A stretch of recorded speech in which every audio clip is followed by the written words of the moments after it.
HMDA మాజీ director Shiva Balakrishna ACB కేసులో అధికారుల ఆస్తుల చిట్టా బయటపడుతుంది. శివబాలకృష్ణ కన్ఫెషన్ రిపోర్టులో సంచలన అంశాలు వెలుగులోకి వచ్చాయి. మొన్న సోమేష్ కుమార్, తాజాగా రజత్ కుమార్ ఆస్తుల చిట్టా బయటపడింది. శివబాలకృష్ణ దగ్గర సోమేష్, రజత్ కుమార్ ఆస్తుల చిట్టా లభ్యమైంది. బాలకృష్ణ ద్వారా తమకు కావాల్సిన బిల్డింగ్లకు అరవింద్ కుమార్ అడ్డగోలుగా అనుమతులు జారీ చేయించుకున్నారు. ఎఫ్ఎస్ఐ నిబంధనలకు విరుద్ధంగా మల్టీ స్టోరేజ్ బిల్డింగ్లకు పర్మిషన్లు ఇచ్చారు. అంతేకాకుండా పరిమితికి ఇచ్చిన 4లకు అనుమతులిచ్చారు. నార్సింగ్ లోని ఒక కంపెనీ వివాదాస్పద భూమికి సంబంధించి బాలకృష్ణ క్లియరెన్స్ ఇచ్చారు. అరవింద్ కుమార్ ఒత్తిడితోనే 12 ఎకరాల భూమికి క్లియరెన్స్ ఇచ్చారు.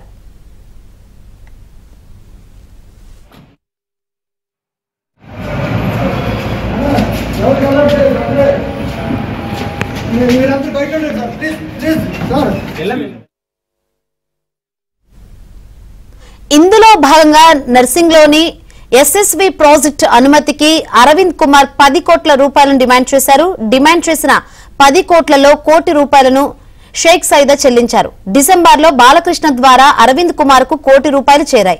మహేశ్వరంలోని మరో బిల్డింగ్ అనుమతి కోసం ₹1 కోటి శివబాలకృష్ణ డిమాండ్ చేశారు. మహేశ్వరం మండలం మంకల్ వద్ద వర్టెక్స్ భూములకు సంబంధించిన వ్యవహారంలో అరవింద్ కుమార్ బాలకృష్ణకు ఫేవర్ చేశారు. మహబూబ్ నగర్, యాదాద్రి జిల్లాలో భారీ ఆస్తులు కొన్నట్లు నిర్ధారణ అయింది. మహబూబ్ నగర్ జిల్లా హేమాజీపూర్లో 52 ఎకరాలు, యాదాద్రి జిల్లాలో 15 ఎకరాలు కొన్నట్లు గుర్తించారు. శివబాలకృష్ణ బదిలీ కాకుండా హెచ్ఎండిఏ డైరెక్టర్ గా కొనసాగించడంలో అరవింద్ కుమార్ ముఖ్య పాత్ర పోషించారు. ప్రతి ఫైలుకు అరవింద్ కుమార్ డబ్బులు తీసుకున్నారని కన్ఫెషన్ రిపోర్టులో శివబాలకృష్ణ చెప్పారు.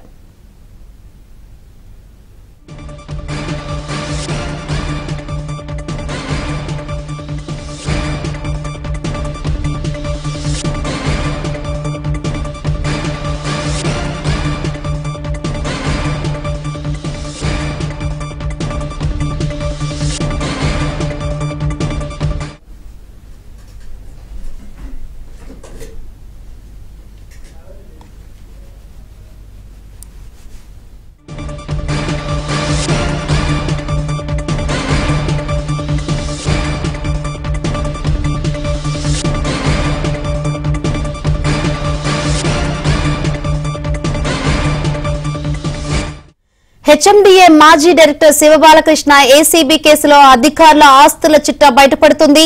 శివబాలకృష్ణ కన్ఫెషన్ రిపోర్టులో సంచలన అంశాలు వెలుగులోకి వచ్చాయి. మొన్న సోమేష్ కుమార్, తాజాగా రజత్ కుమార్ ఆస్తుల చిట్టా బయటపడింది. శివబాలకృష్ణ దగ్గర సోమేష్, రజత్ కుమార్ ఆస్తుల చిట్టా లభ్యమైంది. బాలకృష్ణ ద్వారా తమకు కావాల్సిన బిల్డింగ్లకు అరవింద్ కుమార్ అడ్డగోలుగా అనుమతులు జారీ చేయించుకున్నారు. ఎఫ్ఎస్ఐ నిబంధనలకు విరుద్ధంగా మల్టీ స్టోరేజ్ బిల్డింగ్లకు పర్మిషన్లు ఇచ్చారు. అంతేకాకుండా పరిమితికి ఇచ్చిన 4లకు అనుమతులిచ్చారు. నార్సింగ్ లోని ఒక కంపెనీ వివాదాస్పద భూమికి సంబంధించి బాలకృష్ణ క్లియరెన్స్ ఇచ్చారు. అరవింద్ కుమార్ ఒత్తిడితోనే 12 ఎకరాల భూమికి క్లియరెన్స్ ఇచ్చారు.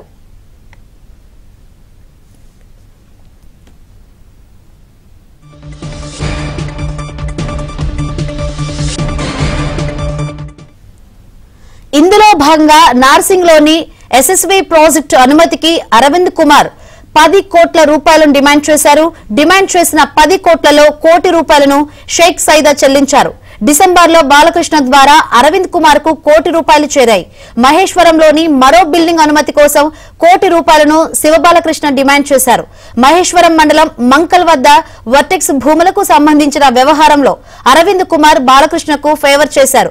మహబూబ్ నగర్, యాదాద్రి జిల్లాలో భారీ ఆస్తులు కొన్నట్లు నిర్ధారణ అయింది. మహబూబ్ నగర్ జిల్లా హేమాజీపూర్లో 52 ఎకరాలు, యాదాద్రి జిల్లాలో 15 ఎకరాలు కొన్నట్లు గుర్తించారు. శివబాలకృష్ణ బదిలీ కాకుండా హెచ్ఎండిఏ డైరెక్టర్ గా కొనసాగించడంలో అరవింద్ కుమార్ ముఖ్య పాత్ర పోషించారు.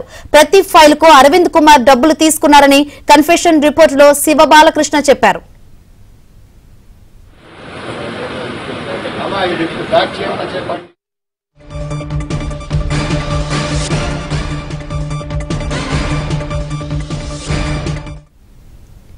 రైట్, శివబాలకృష్ణ కన్ఫెషన్ రిపోర్ట్ లో సంచలన విషయాలు బయటపడ్డాయి. ఇదే విషయం గురించి మరింత సమాచారాన్ని మా ప్రతినిధి శశిని లైవ్ ద్వారా అడిగి తెలుసుకుందాం. శశి,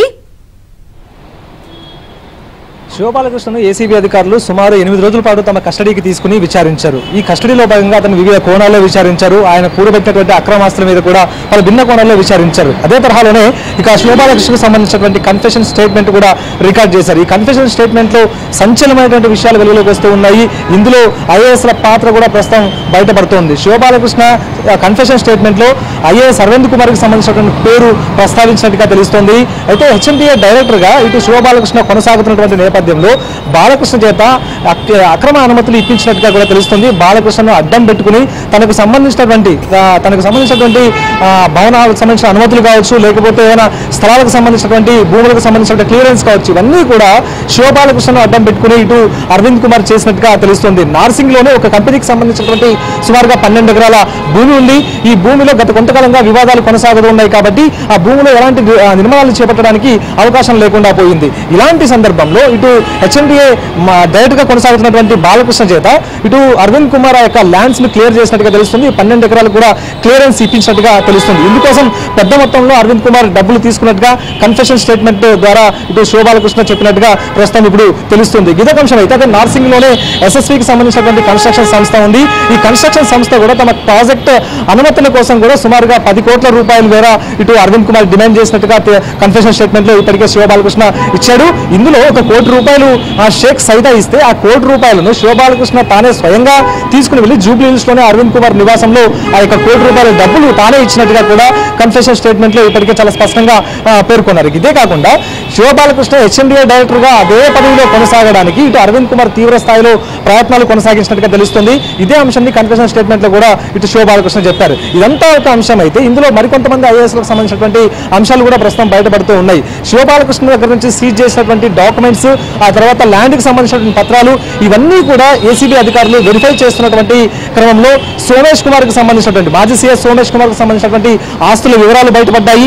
అలాగే ఆయన కొనుగోలు చేసినటువంటి డిఓపిటి అనుమతులు లేకుండా కొనుగోలు చేసినటువంటి భూములకు సంబంధించినటువంటి పత్రాలు, ఆ యొక్క వాటికి సంబంధించిన వివరాలు కూడా లభ్యమయ్యాయి. ఇదే కాకుండా రజత్ కుమార్, మాజీ ఐఏఎస్ రజత్ కుమార్ కి సంబంధించినటువంటి భూముల పత్రాలు కూడా కనుగొన్నట్టుగా తెలుస్తుంది. ఇక డిఓపిటి నుంచి అనుమతులు పొందకుండా రజత్ కుమార్ ఇటు మహబూబ్ నగర్ జిల్లాలో 25 ఎకరాలకు పైగా భూమిని కొనుగోలు చేసినట్టుగా తెలుస్తుంది. అంతా కూడా తన భార్య పేరు మీద కొనుగోలు చేసినట్టుగా ప్రస్తుతం ఏసీబీ అధికారులు గుర్తించారు. ఇదొక అంశం అయితే అలాగే సోమేష్ కుమార్ కూడాను ఇటు యాచర్ల మండలం కొత్తపల్లి గ్రామంలో సుమారుగా 25 ఎకరాల భూమిని ఆయన కూడా కొనుగోలు చేశారు. ఆయన భార్య పేరు మీద కొనుగోలు చేసినటువంటి ఆ యొక్క భూమి ప్రస్తుతం భార్య పేరు మీద కొనసాగుతుంది. సో ఇవన్నీ కూడా డిఓపిటి అనుమతి తీసుకున్న తర్వాతనే ఆస్తుల కొనుగోలు, తర్వాత భూములు కొనుగోలు చేయాల్సినటువంటి అవసరం అయితే ఉంటుంది. ఇవన్నీ కొనుగోలు చేయడానికి ఇటు శివబాలకృష్ణను వినియోగించినట్టుగా తెలుస్తుంది. ఇదొక అంశం అయితే రేరా కార్యదర్శిగా శివబాలకృష్ణ కొనసాగుతున్నప్పుడు సోమేష్ కుమార్ ఇటు రేరా చైర్మన్ గా వ్యవహరిస్తున్నారు. అదే సమయంలోనే ఇటు కొత్తపల్లిలో 25 ఎకరాల ల్యాండ్ ను తన భార్య పేరు మీద కొనుగోలు చేసి రిజిస్ట్రేషన్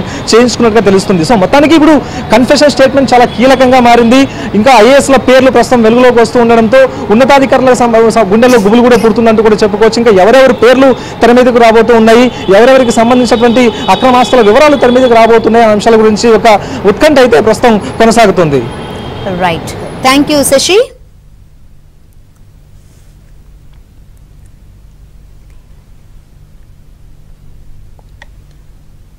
బీఆర్ఎస్ సర్కార్ హయాంలో అన్ని రంగాల్లో అవినీతి జరిగిందని సిపిఐ ఎమ్మెల్యే కూనంనేని సాంబశివరావు ఆరోపించారు.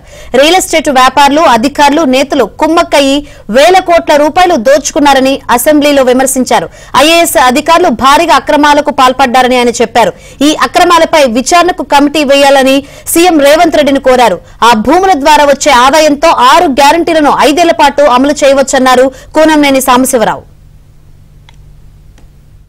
అవినీతి ఇవాళ అన్ని చోట్ల చూస్తా ఉన్నాం. పేర్లు చెప్పొచ్చు లేదు, నాకు తెలవదు. ఇంతకుముందు అంటే ముందు అధికారులకు సంబంధించి అధికారులు శివబాలకృష్ణ పేపర్లు వచ్చింది కాబట్టి చెప్తున్నా, ఎన్ని 100 కోట్లు అండి, దానిలో కారకులు ఎవరండి, ఎవరు దాని బాధ్యత? సోమేష్ కుమార్ పేరు అది కూడా వచ్చింది కాబట్టి చెప్తున్నా, చాలా స్ట్రిక్ట్ ఆఫీసర్గా పేరు, ఎవరు దానికి బాధ్యత వహించాలి? అంటే ఇక్కడ రియల్ ఎస్టేట్ దారులు, అలాగే అధికారులు, రాజకీయ నాయకులు ముగ్గురు నెక్సెస్ తోనే ఒక్కొక్కరు ₹1,000 కోట్లు సంపాదిస్తున్నారు. హైదరాబాద్ నగరంలో ఇంకా పేరు రాని వాళ్ళు ఉన్నారు. ఈ మధ్య ట్రాన్స్ఫర్ అయినటువంటి ఐఏఎస్లు ఉన్నారు, కన్ఫర్డ్ ఐఏఎస్లు ఉన్నారు. ఒక్కొక్కరు 1000 కోట్లు 2000 కోట్లు ఎంతెంత ఆస్తులు సంపాదిస్తారు సార్? ఎక్కడి నుంచి సంపాదిస్తారు వీళ్ళు? ఎక్కడి నుంచి వచ్చినాయి ఇవన్నీ? అంటే ఈ హైదరాబాద్లో ఉన్న భూములను మింగేస్తున్నారు. నేను ముఖ్యమంత్రి గారిని కోరుతున్నాను, ముఖ్యమంత్రి గారు దయచేసి మీరు హైదరాబాద్లో ఎవరెవరు భూములు ఎక్కడెక్కడ ఆక్రమణలు అయినాయో దానిపైన మీరు కమిటీ వేయండి. ఆ భూములు తీసుకోండి. ఆ భూములు తీసుకుంటే 5 ఏళ్ల కాలం పాటు మీ 6 గ్యారంటీ పథకాలు అందులో ఉన్న కాంపోనెంట్స్ మీరు అమలు చేయగలుగుతారు. అన్ని వేల కోట్లు కుంభకోణాలు. నేను ఇంకా లోతుకి వెళ్ళట్లేదు, మా దగ్గర ఆధారాలు కూడా ఉన్నాయి. ఆ వైపుగా కూడా చేయాల్సినటువంటి అవసరం ఉందని చెప్పి నేను మీ దృష్టికి తీసుకొస్తున్నా. ఎన్ని కుంభకోణాలండి! సాగునీటిలో కుంభకోణం, ధరణిలో కుంభకోణం, భగీరథలో కుంభకోణం, ఆహార పదార్థాలు కల్తీ కుంభకోణం, మాఫియా, అదేవిధంగా లిక్కర్ కుంభకోణాలు, ఉద్యోగ నియామకాల కుంభకోణాలు, సింగరేణిలో కుంభకోణాలు, జల్కోలో కుంభకోణాలు. సింగరేణికి నేను మీ దృష్టికి తీసుకుని వచ్చాను. మా సింగరేణి ఒకప్పుడు మత్స్యలేనటువంటి సింగరేణి మాది, మత్స్యలేని, అసలు కరప్షన్ వెనపడేది కాదు. ఇవాళ కరప్షన్ అంటే సింగరేణి మించిన కరప్షన్ ఎందుకంటే ఎక్కడ లేదు అనే పద్ధతుల్లో కరప్షన్ తయారైంది. ఆయన ఈ మధ్య పంపించారు. 9 ఏళ్ళు ఆయన నిర్విఘ్నంగా మహారాజులాగా ఉన్నాడు ఒక ఆయన. ఆయన పైన ఏం చర్యలు లేకపోతే భవిష్యత్తులో వచ్చేవాడు భయం ఎలా ఉంటుంది? ఎన్ని వేల కోట్లు తిన్నా మమ్మల్ని ఏం చేయలేరు కాబట్టి ట్రాన్స్ఫర్ చేస్తారు, మమ్మల్ని ఏం చేయలేరు అనే ఆలోచన వస్తే భవిష్యత్తులో ఎలా ఉంటుంది? అందుకని నేను ముఖ్యమంత్రిని కోరుతున్నాను. ఇప్పుడు నేను పేరు తీసిన వ్యక్తులు కానీ పేరు తీగిపోయిన వ్యక్తులు కానీ ఇంక మీకు వివరంగా పర్సనల్గా వచ్చి తెస్తాను. దయచేసి ఇటువంటి అధికారుల్ని వాళ్ళపైన విచారణ చేయాలి, వాళ్ళు తిన్న డబ్బులు కక్కించాలి, వాళ్ళని జైలులో పెట్టాలి. అప్పుడు రియల్ హీరో రేవంత్ రెడ్డి గారు. ఆ విధంగా మీరు